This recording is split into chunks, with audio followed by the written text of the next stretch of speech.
ठीक है। Non steroidal मतलब ये स्टेरॉइड्स नहीं, ठीक है। स्टेरॉइड्स क्या होता है, नॉर्मली जो आपके हॉर्मोन्स को थोड़ा चेंज कर देते हैं, पता है ना, जो जिम वगैरह जाते हैं स्टेरॉइड्स, ठीक है। तो वो क्या होता है, वो उससे डिपेंडेंसी हो सकती है, उससे अब्यूज हो सकता है, ठीक है, उससे आपके हार्मोनल लेवल्स सब डिस्टर्ब हो जाता है, तो वो सेफ नहीं होता है उनको नॉर्मली लेना, ठीक है। तो ये वाले जो ड्रग्स है ये नॉन स्टेरॉइडल है, यानी इसमें स्टेरॉइड की रिंग नहीं है। एंटी इंफ्लामेटरी, इंफ्लामेशन होता है सूजन, सूजन को ही इंफ्लामेशन कहते हैं, ठीक है। तो एंटी इंफ्लामेटरी है, यानी ये ड्रग्स क्या करेंगे, आपके सूजन को, आपके इंफ्लामेशन को कम करेंगे, ठीक है। तो इसलिए इसको कहते हैं non steroidal anti inflammatory drugs, ठीक है, नाम से समझ आया। अब इस ड्रग में क्या होता है, देखो उससे पहले हम लोग ये देख लेते हैं, ये है आपकी प्रोस्टाग्लैंडिन पाथवे, ठीक है। प्रोस्टाग्लैंडिन एक चीज होती है, एक केमिकल होता है जो कि आपकी बॉडी में रिलीज होता है। ये प्रोस्टाग्लैंडिन से क्या क्या हो सकता है, आपको जो पेन होता है आपकी बॉडी में, कोई भी पेन हो, दर्द जो भी पेन होता है वो प्रोस्टाग्लैंडिन की वजह से ही होगा, ठीक है। अगर आपकी बॉडी में कहीं पर स्वेलिंग आ रही है, ठीक है, सूजन आ रहा है, वो भी किसकी वजह से आता है, प्रोस्टाग्लैंडिन की वजह से। इसके अलावा अगर आप लोगों को फीवर आ रहा है, बुखार वगैरह आ रहा है, कोई भी इंफेक्शन हो रहा है, कुछ हो रहा है, तो इसके पीछे कौन जिम्मेदार होता है, प्रोस्टाग्लैंडिन, ठीक है। लेकिन प्रोस्टाग्लैंडिन ये चीजें तो करता है, लेकिन हमारी बॉडी में ना कुछ अच्छी चीजें भी करता है, जैसे आप लोगों के पेट में, स्टमक में एसिड HCl होता है, सबको पता है, उसका जो pH होता है 1.5 से 2 के बीच होता है, यानी बहुत एसिडिक होता है वो।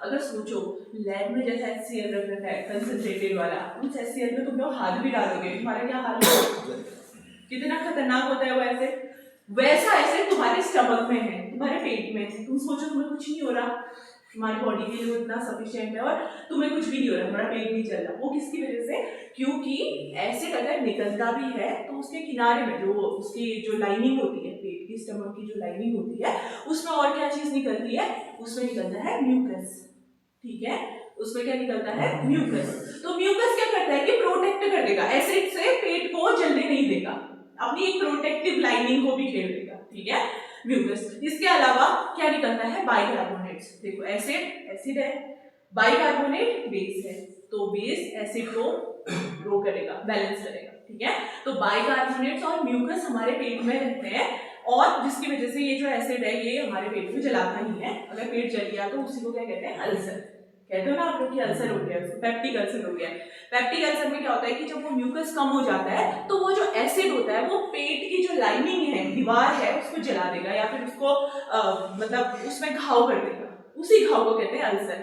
कुछ टाइम बाद जब वो घाव और गहरा होते रहता है तो उससे ब्लड आता है, और फिर वो ब्लड आप लोगों ने देखा होगा, जो पेशेंट होते हैं कोई कोई, उनके स्टूल से ब्लड आता है, देखा है, काफी सारे पेशेंट होते हैं उनके स्टूल से ब्लड आता है, वो ब्लड क्यों आता है, क्योंकि उनके पेट में अल्सर हो गए हैं, वो एसिड ने उसकी जो गैस्ट्रिक की जो म्यूकोसा की लाइनिंग है उसको क्या कह सकते हैं, डिस्ट्रॉय कर दिया है, या फिर वहां पर वो घाव कर दिया है, वो घाव गहरा होते होते उससे ब्लड आया और वो ब्लड सुबह स्टूल के फॉर्म में दिख गया पेशेंट का।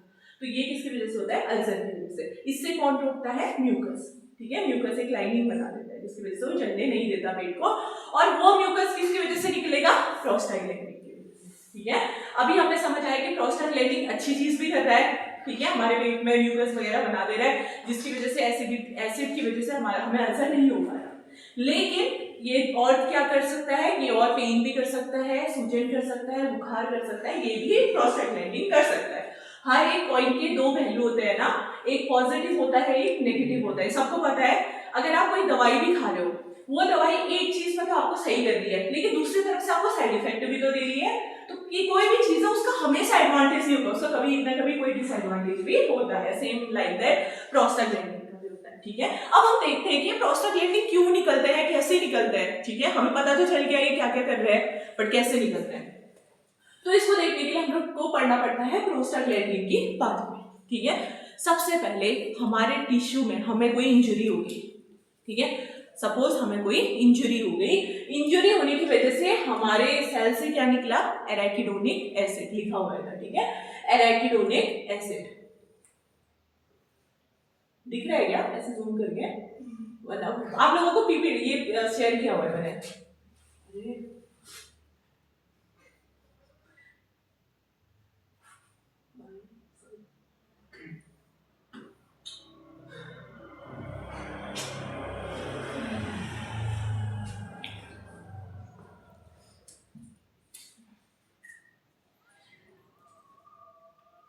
ठीक है। तो जैसे हमारे टिश्यू में कोई इंजरी होती है तो उधर से क्या निकलेगा, एराकिडोनिक एसिड निकलेगा। ये एराकिडोनिक एसिड क्या है, एक इंफ्लेमेटरी मीडिएटर है, ये बताएगा कि इन्फ्लेमेशन होने वाला है। ठीक है, अब जैसे ही एराकिडोनिक एसिड निकला, इधर उधर से कुछ एंजाइम्स आ गए। ठीक है, उस एंजाइम का नाम क्या है, कॉक्स, COX कॉक्स। ठीक है, साइक्लोऑक्सीजिनेज इसका फुल फॉर्म है कॉक्स। कॉक्स अलग अलग तरीके के होते हैं, कॉक्स 1, कॉक्स 2, कॉक्स 3, ऐसे अलग अलग तरीके के होते हैं। क्या हुआ, सबसे पहले टिश्यू इंजरी हुई, इंजरी होने की वजह से उससे क्या निकला, एराकिडोनिक एसिड। ये इंडिकेटर है कि आपकी बॉडी में इन्फ्लेमेशन होने वाला है। ठीक है, जैसे ही एराकिडोनिक एसिड निकलेगा, इधर उधर से कौन आएंगे, कॉक्स आएंगे। कॉक्स क्या कर देंगे, इस एराकिडोनिक एसिड को क्या बना देंगे, प्रोस्टाग्लैंडिन। ठीक है, कॉक्स ने क्या किया, एराकिडोनिक एसिड को क्या बना दिया, प्रोस्टाग्लैंडिन। और ये प्रोस्टाग्लैंडिन देखो साइटोप्रोटेक्टिव, साइटो मतलब होता है सेल, सेल को बचाते भी हैं, और इंफ्लेमेटरी प्रोस्टाग्लैंडिन, कुछ प्रोस्टाग्लैंडिन क्या करते हैं, इंफ्लेमेशन भी यानी सूजन भी करते हैं। ठीक है, क्या हुआ, सबसे पहले टिश्यू इंजरी हुई, उससे क्या निकला, एराकिडोनिक एसिड। फिर क्या हुआ, कॉक्स आए, कॉक्स ने क्या किया, एराकिडोनिक एसिड को क्या बना दिया, प्रोस्टाग्लैंडिन। पता चला अभी प्रोस्टाग्लैंडिन कैसे बनता है। अभी किसी को इतने में कोई कंफ्यूजन है, सबको समझ आया, जिसको कंफ्यूजन होगा अभी बोल देना। ठीक है, अब क्या होता है देखो, अब हम लोगों को अगर देखो मैंने कहा पेन, फीवर, इन्फ्लेमेशन किसकी वजह से हुआ, प्रोस्टाग्लैंडिन की वजह से।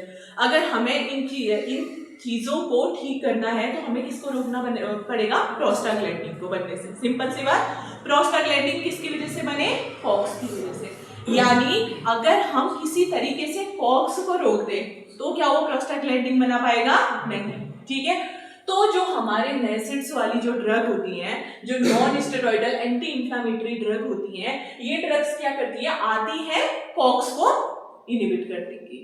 कॉक्स मर गया तो उससे क्या होगा, प्रोस्टाग्लैंडिन बनेगा नहीं। अगर प्रोस्टाग्लैंडिन नहीं बना तो पेन, इन्फ्लेमेशन, स्वेलिंग वगैरह कुछ नहीं होगा। ठीक है, इजी। अब नेसेंट्स के क्या क्या फायदे होते हैं देखो, एक तो ये नॉन नार्कोटिक है। नार्कोटिक मतलब जो ऑपियोइड्स वगैरह आपके होते हैं, मॉर्फिन वगैरह। ठीक है, जो ये सेड्यूलेक्स वाले होते हैं, जो थोड़े नशे वाली चीजें होती है जिससे एडिक्शन हो सकता है। ठीक है, वो हमारे लिए अच्छे नहीं होते, ये नार्कोटिक नहीं। दूसरा, ये आप लोगों का जो CNS होता है, सेंट्रल नर्वस सिस्टम होगा, उसको डिप्रेस नहीं करेगा। ठीक है, तीसरी चीज, इससे कोई भी डिपेंडेंस नहीं होता। जैसे आप पैरासीटामोल लेते हो, पैरासीटामोल से आज तक किसी को डिपेंडेंस हुआ है, नहीं हुआ है। पैरासीटामोल से आज तक किसी को नशा हुआ है, नहीं हुआ है। CNS डिप्रेस हुआ है, नहीं हुआ। ठीक है, तो इससे फिजिकल डिपेंडेंस और एब्यूज वगैरह कुछ नहीं कर सकते। हालांकि जैसे आप लोग पहले देखोगे, जब जैसे पहले ही ना कफ सिरप के फॉर्म में कोडीन मिलता था, कोडीन कफ सिरप लाल मतलब हाल ही तक मिलता था वो, फिर उसको बैन कर दिया गया था। तो लोग क्या करते थे, वो कोडीन को अगर उनको खांसी भी नहीं होगी तब भी लेते थे, ताकि उससे नशा मिलता था, उनको खुशी होती थी, यूफोरिया मिलता था। ठीक है, तो वो जो चीजें होती है वो होती है नार्कोटिक। ठीक है, लेकिन ये जो नेसेट्स होते हैं ये नार्कोटिक नहीं। ठीक है, तो आपने समझ आया कि नेसेट क्या होते हैं, नॉन नार्कोटिक होते हैं, जो कि CNS को डिप्रेस नहीं करते हैं, इससे कोई एब्यूज नहीं कर सकता है, डिपेंडेंसी ये कॉज नहीं करता है। ये नेसेट देंगे तो ये नेसेट क्या करता है, कॉक्स को इनहिबिट कर देगा। अगर कॉक्स इनहिबिट हो गया तो उससे प्रोस्टाग्लैंडिन नहीं बनेगा। अगर प्रोस्टाग्लैंडिन नहीं बना तो हमारा पेन, हमारा फीवर, हमारा इन्फ्लेमेशन नहीं होगा। ठीक है, इजी। चलो, ये तो हो गई नेसेट के बारे में बात। ठीक है, अगर आपसे एग्जाम में क्वेश्चन आइडिया ही रहेगा पक्का कि नेसेट्स क्या होते हैं, आप लिख लोगे, पहले वो पांच में बता देना कैसे प्रोस्टाग्लैंडिन बनता है, क्या क्या करता है। ठीक है, उसके बाद फिर तुम लिख देना कि नेसेट से क्या क्या ड्रग होती है, इसके क्या क्या फायदे, स्टेरॉइड्स नहीं अब्यूज नहीं कर सकते, डिपेंडेंसी नहीं हो सकती। उसके बाद तुम लोग लिख देना कि नेसेट आता है, कॉक्स को ब्लॉक कर देता है, जिसकी वजह से प्रोस्टाग्लैंडिन नहीं बनता और हमारा पेन, फीवर वगैरह सब ठीक हो जाता है। ठीक है, ये लिख लोगे। ओके, अब देखते हैं टाइप्स ऑफ कॉक्स एंजाइम। जो साइक्लोकॉक्स का फुल फॉर्म होता है साइक्लोऑक्सीजिनेज। ठीक है, कॉक्स के अलग अलग टाइप होते हैं। टाइप 1 मतलब कॉक्स 1, कॉक्स 2 और कॉक्स 3, तीन टाइप के कॉक्स होते हैं। इसमें से कुछ कॉक्स अच्छे होते हैं, कुछ कॉक्स बुरे होते हैं, उनके बारे में हम लोग देखेंगे। ठीक है, चलो नेक्स्ट स्लाइड में आते हैं। देखिए, इसमें सारे कॉक्स को समराइज करेगा। ठीक है, कॉक्स 1, कॉक्स 2 और कॉक्स 3। ठीक, तो सबसे पहले मैं बात करते हैं कॉक्स 1 की। कॉक्स-1 क्या होता है? कॉन्स्टिट्यूटिव एंजाइम, मतलब ऐसे एंजाइम्स जो कि हर टाइम हमारी बॉडी में प्रेजेंट है, अभी भी हमारी बॉडी में प्रेजेंट है, ठीक है। नॉर्मल ये कुछ नहीं करते, वो ऐसा वाला काम कुछ करते नहीं, हमारी बॉडी में अच्छा ही जो काम करते हैं ये लोग, ठीक है। तो ये क्या लिखा है देखो, COX one is a constitutive enzyme. Constitutive बोले तो हर समय हमारी बॉडी में अवेलेबल है, ठीक है। Meaning it is normally present in the body at all time, मतलब हमारी बॉडी में हर समय के लिए प्रेजेंट रहेंगे कॉक्स-1, ठीक है। अब ये नॉर्मली कहाँ पाए जाते हैं? देखो स्टमक में, ठीक है। स्टमक में क्या कर रहे थे, मैंने स्टार्टिंग में बताया था, HCl को न्यूट्रलाइज कर रहे हैं। हाँ, न्यूट्रलाइज या फिर उसको अल्सर होने से रोक रहे थे, ठीक है। दूसरा ये काम होता है किडनीज में, ठीक है।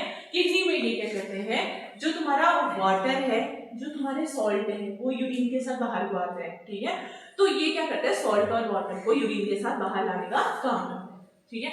तीसरा है प्लेटलेट्स में, जो तुम्हारे प्लेटलेट होते हैं, तुमने सुना होगा, तो तुम्हारे जो ब्लड क्लॉट होता है, ठीक है, वो किसकी वजह से हो रहा है? प्लेटलेट की वजह से हो रहा है। तो ये क्या करते हैं, ये प्लेटलेट में होता है, और अगर बाई चांस किसी को कट लग गया, थोड़े टाइम तक ब्लीड होता है, ब्लीडिंग होगी, खून आएगा, लेकिन कुछ टाइम के बाद उसमें क्लॉटिंग हो जाती है, होता है ना, ये वो किसकी वजह से होगा? प्लेटलेट की वजह से, और क्योंकि इसमें क्या है, कॉक्स-1 एंजाइम है, ठीक है। उसके अलावा ये अपने ब्लड वेसल्स में भी प्रेजेंट है, ठीक है। इसके अलावा ये क्या करता है, COX one produces protective prostaglandin that maintain normal physiological function. मैंने क्या कहा, ये कैसे प्रोस्टाग्लैंडिन को बनाएंगे? प्रोटेक्टिव, जो हमारी बॉडी को प्रोटेक्ट करते हैं, अच्छे वाले प्रोस्टाग्लैंडिन को बनाएंगे, ठीक है। इसके रोल क्या है देखो, प्रोटेक्ट गैस्ट्रिक म्यूकोसा, जो हमारे गैस्ट्रिक मतलब पेट की जो लाइनिंग होती है उसको ये बचा रहा है, म्यूकस बना दे रहा है, ठीक है, उसको जलने से बचा दे रहा है, उसको अल्सर होने से बचा दे रहा है। दूसरा, prostaglandin increase mucus and bicarbonate secretion. क्या कहा था, ये क्या करेगा, म्यूकस के सिक्रेशन को बढ़ा देगा पेट में, ठीक है, और बाइकार्बोनेट के सिक्रेशन को बढ़ा देगा। बाइकार्बोनेट बेस है, एसिड जाएगा तो उसको काइंड ऑफ न्यूट्रलाइज कर देगा, ठीक है। इसके अलावा प्लेटिलेट एग्रीगेशन, यानी प्लेटिलेट्स को जमा करता है ये, ठीक है। अगर आपके ब्लड में प्लेटिलेट एग्रीगेट होंगे तो आपको लंबे समय तक ब्लीडिंग नहीं होगी, ठीक है। अगर सपोज किसी के बॉडी में क्या है, प्लेटिलेट कम है या प्लेटिलेट एग्रीगेट नहीं होते हैं, बाई चांस उसको कहीं चोट लग गई, उसका खून आने लगा, वो खून कभी रुकेगा ही नहीं, बहेगा और अल्टीमेटली ब्लड लॉस की वजह से पेशेंट की डेथ भी हो सकती है। इसीलिए हमारे ब्लड में प्लेटिलेट का एग्रीगेट होना बहुत जरूरी है, ठीक है। और वो भी कौन करा रहा है, कॉक्स-1, ठीक है। उसके अलावा ये देखो, प्रोड्यूसेस थ्रोम्बोक्सिन A2, ये भी बहुत अच्छी चीज है, थ्रोम्बोक्सिन A2, जिसको शॉर्ट में कहते हैं TXA2, ठीक है। थ्रोम्बोक्सिन A2 यही प्लेटिलेट बनाता है, ठीक है, और ये क्या करेगा, प्लेटिलेट बना के ब्लड क्लॉटिंग करेगा, ठीक है। मतलब काइंड ऑफ ये दोनों पॉइंट सेम ही है। प्लेटिलेट एग्रीगेशन करता है, क्यों? क्योंकि ये क्या बनाता है, thromboxane A2। Thromboxane A2 ultimately क्या करता है, प्लेटिलेट बना के तुम्हारा ब्लड क्लॉट करता है। इसके अलावा maintain renal blood flow, renal मतलब होता है किडनी, तो किडनी में ब्लड फ्लो को मेंटेन करता है, ठीक है। ये सब इसके अच्छे वाले काम है। अब खुद सोचो, इस वाले को देखो ही मत, ठीक है, खुद सोचो, प्रोस्टाग्लैंडिन के काम सबको पता चल गए, अगर कॉक्स-1 के काम सबको पता चल गए, अगर बाई चांस हम कॉक्स-1 को इनहिबिट कर देते हैं तो अच्छा वाला प्रोस्टाग्लैंडिन बनेगा नहीं। तो अच्छा वाला प्रोस्टाग्लैंडिन क्या क्या कर रहा था, आपके पेट में क्या कर रहा था, म्यूकस बना रहा था। अब अगर प्रोस्टाग्लैंडिन नहीं बना तो क्या हो जाएगा, अल्सर हो सकता है, होगा, उसके स्टूल में ब्लड आएगा, होगा ना ऐसा, ओके। और क्या क्या हो सकता है, तुम्हारे प्लेटिलेट बना रहा था, अगर वो प्लेटिलेट ही नहीं बनेंगे तो ब्लड क्या हो जाएगा, बहुत पतला हो जाएगा और उसके ब्लीडिंग होके उसकी ब्लीडिंग रुकेगी ही, ठीक है। तो दूसरा क्या कर रहा है, ब्लीडिंग। तीसरा, वो किडनी से क्या कर रहा है, तुम्हारे ब्लड और मतलब सॉल्ट और वाटर को बाहर निकाल रहा है। तो अगर इसको तुम इनहिबिट कर दोगे तो तुम्हारी किडनी में दिक्कतें होने लगेंगी, तो किडनी प्रॉब्लम, ठीक है। अगर तुम एक चीज समझ जाते हो तो तुम, अगर वो इनहिबिट हो जाएगा तो तुम उसको खुद से लिख सकते हो, ठीक है। तो ये फर्स्ट वाला कॉक्स-1 है। अब कॉक्स-1 जिसको समझ नहीं आया वो बताओ, सबको समझ आया? तुम लोग बोलते नहीं हो, पहले कि मेरे को उठाना पड़ता है सबको। मनीष, चलो कॉक्स-1 समझा दो एक बार सबको, फिर कॉक्स-2 से चालू करते हैं। ये हमारी बॉडी में बनते रहते हैं। हाँ, आगे आगे बोलो। हाँ हाँ,